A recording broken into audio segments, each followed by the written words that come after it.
آج پوری پارلیمانی کمیٹی نے یہ اظہار کیا کہ بہت زیادہ مداخلت ہے ان کی طرف سے. ہر ایک میں نے یہ کہہ رہا تھا. تو یہ میرا اپنا ذاتی مسئلہ تو نہیں ہے. میری ان سے کیا عداوت ہو سکتی ہے, کیا اختلاف ہو سکتا ہے؟ معمر ہے, بزرگ ہے, خان کی بہن ہے. سر آپ کو بظاہر یہ محسوس ہوتا ہے کہ علیمہ خان صاحبہ بے شک بانی کی بہن ہے اور اس ناطے انہیں کوشش کرتی رہنی چاہیے ان کے لیے, لیکن زیادہ ان کی مداخلت جب پی ٹی آئی کی سیاسی معاملات میں ہو رہی ہے تو گڑبڑ کچھ زیادہ ہو رہی ہے, اور سلمان اکرم راجہ کے بیانات وہ اس میں تیل کا کام کرتے ہیں. دیکھیے آج پوری پارلیمانی کمیٹی نے یہ اظہار کیا کہ بہت زیادہ مداخلت ہے ان کی طرف سے. ہر ایک میں نے یہ کہہ رہا تھا. تو یہ میرا اپنا ذاتی مسئلہ تو نہیں ہے. میری ان سے کیا عداوت ہو سکتی ہے, کیا اختلاف ہو سکتا ہے؟ معمر ہے, بزرگ ہے, خان کی بہن ہے. لیکن اصل بات یہ ہے کہ جس کا کام اسی کو ساجے. میرا کام احتجاجوں کے ساتھ تھا, میرا کام ان کے ساتھ لڑائی جھگڑے کا تو نہیں تھا. یہ کبھی انہوں نے ایک بیان دیا, کبھی دوسرا, کبھی تیسرا, آخر میں مجھے مجبور ہونا پڑا اور جواب دینے پڑے. تو لہٰذا بہتر ہیں پارٹی کو اس وقت یا گانگت کی ضرورت ہے. پارٹی کے ایم این ایز نے بڑی مار کھالی. ان کی توہین, ان کی بے توقیری, ان کے خلاف میڈیا کا لگانا, ان کو گالم گلوچ کرانا, یہ ظلم ہے. اور اس کی روک تھام جتنی جلدی ہو جائے بہتر ہے. اس سے ورکر میں, لیڈرز میں, ایم این ایز میں بہت زیادہ بددلی پھیلی ہوئی ہے. بالکل صحیح.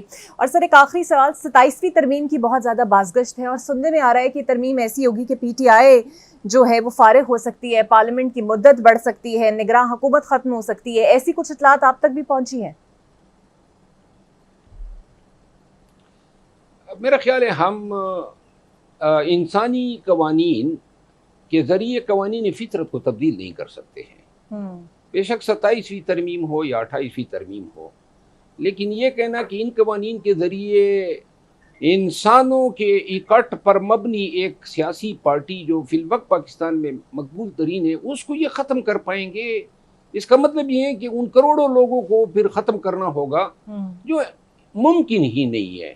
یہ بے شک کوشش کر سکتے ہیں ٹیکنیکل گراؤنڈز پہ, بہت ساری ایشوز پہ. باقی بات یہ ہے کہ پاکستان تحریک انصاف, ان کو اب سیٹوں کی پرواہ نہیں ہے. یہ ساری سیٹیں لے لیں. اصل چیز جو بنیادی طور پر رہے گی وہ ہے لیجیٹیمیسی کا ایشو. مینڈیٹ ان کا لیا گیا ہے اور یہ لیجیٹیمیسی ان کو کبھی نہیں ملے گی, نہ دنیا بھر میں اور نہ پاکستان کے اندر. اور جہاں پی ٹی آئی کو ڈیمیج ہوا ہے, اس میں شک نہیں ہے کہ اس جنگ میں پی ٹی آئی نے کافی نقصان اٹھایا ہے.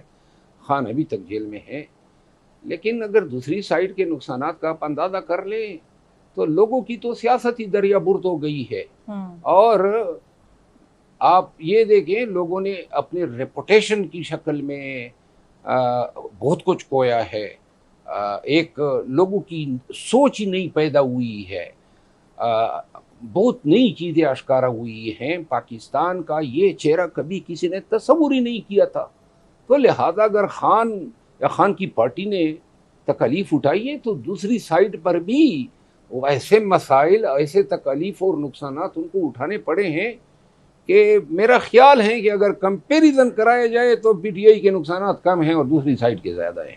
اب سننے میں آ رہا ہے کہ کے پی میں آپریشن کی مخالفت اور کچھ دوسری چیزوں پر علی امین گڈھا پور کی شاید کرسی خطرے میں پڑ سکتی ہے. آپریشن کی مخالفت کرتے ہیں تو ظاہری بات ہے ناراض ایک پہلو ہوتا ہے, ہونے دیتے ہیں تو بانی اس پہ سخت رویہ رکھتے ہیں. آپ کی نظر میں کیا واقعی گڈھا پور صاحب از ان دا ہاٹ واٹرز؟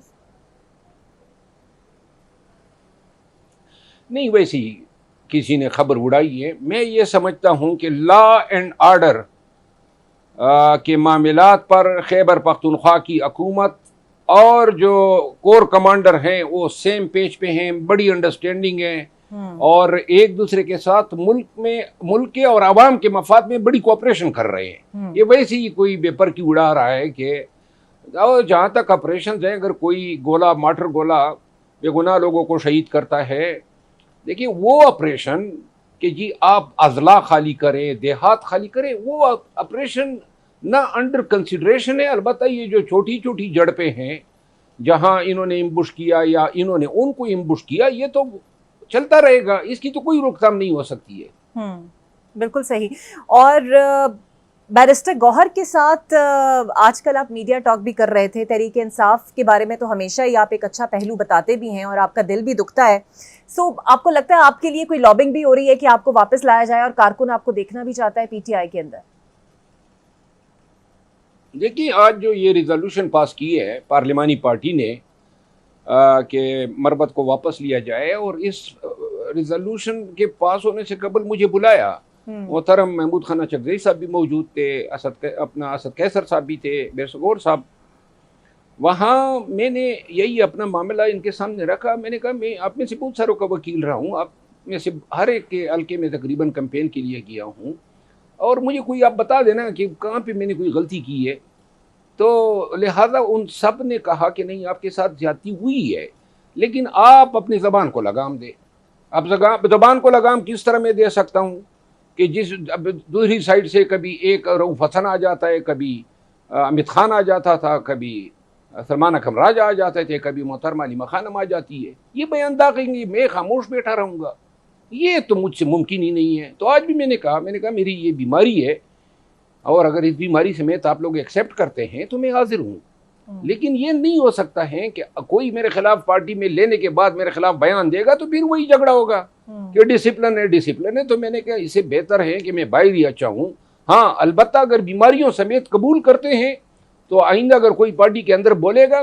پھر اسد قیصر صاحب نے جب مجھ پہ دباؤ ڈالا تو میں نے انہیں کہا کہ چلے میں پہلے آپ کو آگاہ کروں گا جواب دینے سے پہلے.